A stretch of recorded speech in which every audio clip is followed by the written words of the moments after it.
Hello everyone, మనందరికీ బిర్యానీలు అంటే చాలా ఇష్టం ఉంటుంది కదా. అలాంటిది ఈ బిర్యానీని కొంచెం డిఫరెంట్గా అరేబియన్ స్టైల్లో మచ్చిపూస రైస్ని ట్రై చేద్దామా. దీనిని ఒక్కసారి ట్రై చేస్తే చాలు మళ్ళీ మళ్ళీ తినాలనిపిస్తుంది, అంత బాగుంటుంది. సో వీడియోలోకి వెళ్ళే ముందు మన ఛానల్ని లైక్ చేసి షేర్ చేసి సబ్స్క్రైబ్ చేసుకోండి. ముందుగా ఒక గిన్నెలోకి నీట్గా కడిగి పెట్టుకున్న చికెన్ని తీసుకోవాలి. ఇందులో ఒక స్పూన్ సాల్ట్ అలాగే ఒక నిమ్మకాయ రసం వేసి బాగా కలుపుకోవాలి. ఇప్పుడు స్టవ్ పైన ఒక గిన్నె పెట్టుకొని అందులో ఆయిల్ అలాగే నెయ్యి వేసుకోవాలి. ఇందులో ఇవి కొంచెం ఎక్కువగానే పడతాయండి. ఇది వేడైన తర్వాత మసాలా దినుసులన్నీ వేసుకొని 1 నిమిషం బాగా వేయించుకోవాలి. ఇప్పుడు ఇందులో ఒక 2 పెద్ద సైజు ఉల్లిపాయ ముక్కలను వేసుకొని అవి కొంచెం లైట్ గోల్డెన్ బ్రౌన్ కలర్కి వచ్చే వరకు వేపుకోవాలి. తర్వాత ఇందులో ఒక 2 స్పూన్ల అల్లం వెల్లుల్లి పేస్టును వేసుకొని పచ్చివాసన పోయే వరకు వేపుకోవాలి. ఇందులో ఒక 3 టమాటాలని తీసుకొని దానిని పేస్ట్ లాగా చేసి దానిని కూడా ఇందులో వేసుకోవాలి. ఈ పేస్ట్ అంతా కూడా బాగా వేగి అందులో ఆయిల్ పైకి తేలుతున్నప్పుడు 1.5 స్పూన్ సాల్ట్ అలాగే 1/2 స్పూన్ పసుపు 2 స్పూన్స్ కారం వేసుకొని ఇవన్నీ కొంచెం ఫ్రై అయిన తర్వాత 1 స్పూన్ చికెన్ మసాలా కూడా వేసి ఆయిల్ పైకి తేలేంత వరకు వేపుకోవాలి.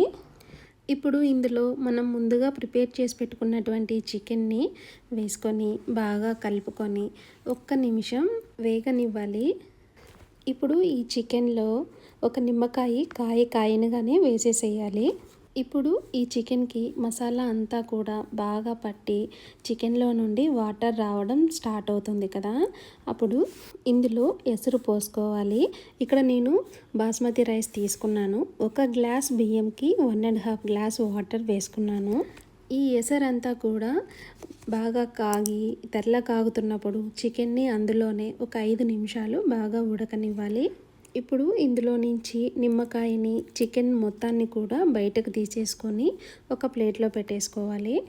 తరువాత ఈ నీళ్ళల్లో మనం ముందుగా 1 గంట సేపు నానబెట్టుకున్న రైస్ని వేసి ఉప్పుని ఒకసారి చెక్ చేసుకొని మూత పెట్టి ఒక 10 నిమిషాలు ఉడకనివ్వాలి.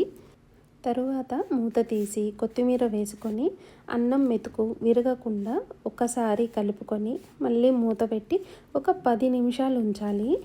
ఈ అన్నం అయ్యేలోపు మనం ఇంకో పక్క ఒక ప్యాన్లో ఆయిల్ వేసి అది వేడైన తర్వాత చికెన్ ముక్కలను వేసి వేపాలి. దీనికి మనం ఎటువంటి మసాలాను కూడా కలపాల్సిన అవసరం లేదు. వీటిని ఇలాగా స్లో ఫ్లేమ్లో పెట్టేసి గోల్డెన్ బ్రౌన్ కలర్ వచ్చేంత వరకు వేపుకొని మనం ముందుగా ఉడికించి పెట్టుకున్నటువంటి రైస్లో వేసేసుకొని ఒక 10 నిమిషాల తర్వాత సర్వ్ చేసుకొని తింటే చాలా బాగుంటుంది. ఇందులోకి బెస్ట్ కాంబినేషన్ వచ్చేసి గ్రీన్ చిల్లీ చట్నీ, నెక్స్ట్ డక్కూస్ అన్నమాట.